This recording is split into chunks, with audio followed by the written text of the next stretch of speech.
Mula sa pinakamalawak na newsroom sa buong Pilipinas. Ito ang Radyo Pilipinas News Update. Alas 3:55 san kulop. Maupay nga kulop. Adi an aton mga balita sa yana nga pangurason. Top 6 regional most wanted sa kaso nga statutory rape na aresto sa Villarreal, Samar. Pamatian ta ang detalye sa report matikang kan Charmaine Perito Balvez. Radyo Pilipinas Report. Naaresto sa bungto San Villarreal, San Samar Police Provincial Office ano sa top 6 regional level most wanted person nga ginkilala liwat nga rank 1 most wanted sa provincial ug municipal level. Ang naaresto nga suspect ang ginkilala nga si alias Sonny, 44 anyos, may asawa, parauma ug residente sa Barangay Tumabe, Villarreal, Samar.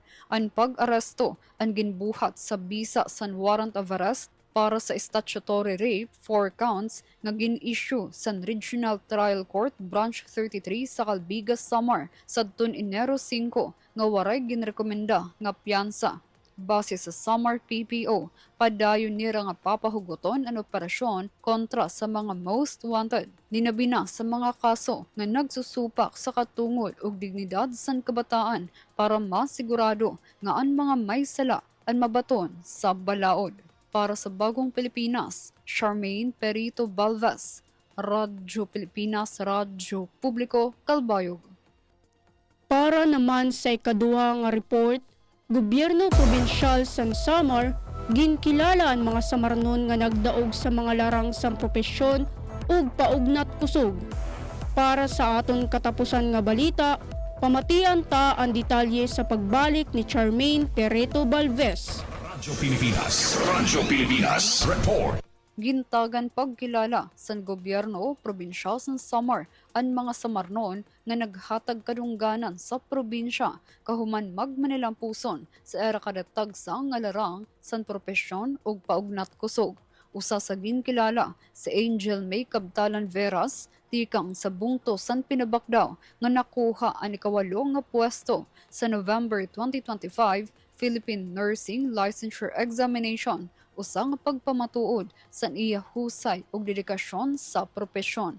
Ginkilala liwat si Lito Waniwan Badenas nga tikang liwat sa Pinabakdaw kahuman niya masungkit ang World Boxing Asia Championship nga ginbuhat sa nasod Indonesia sadtong Nobyembre 2025 nga nagdara kadungganan direla sa iyang ngaran kundi pati sa bugos nga Samar sa larang sa international nga sports. Gin-award ang Certificates of Recognition ug insentibo pinansyal como pasasalamat sa era paniguro, determinasyon ug kalampusan.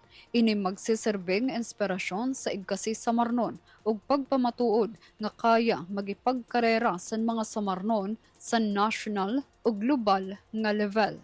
Para sa Bagong Pilipinas, Charmaine Perito Balvez, Radyo Pilipinas, Radyo Publiko, Calbayog. Ini ang kabug-usan sa atong balita para yana nga pangurason.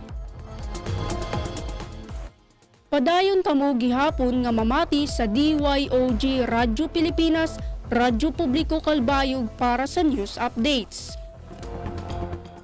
Masunod na ang programa Billboard, kaupod si Jen Navilon. Ako si Joyce Claire King para sa Radyo Pilipinas, Radyo Publiko. Mula sa pinakamalawak na newsroom sa buong Pilipinas. Ito ang Radyo Pilipinas News Update.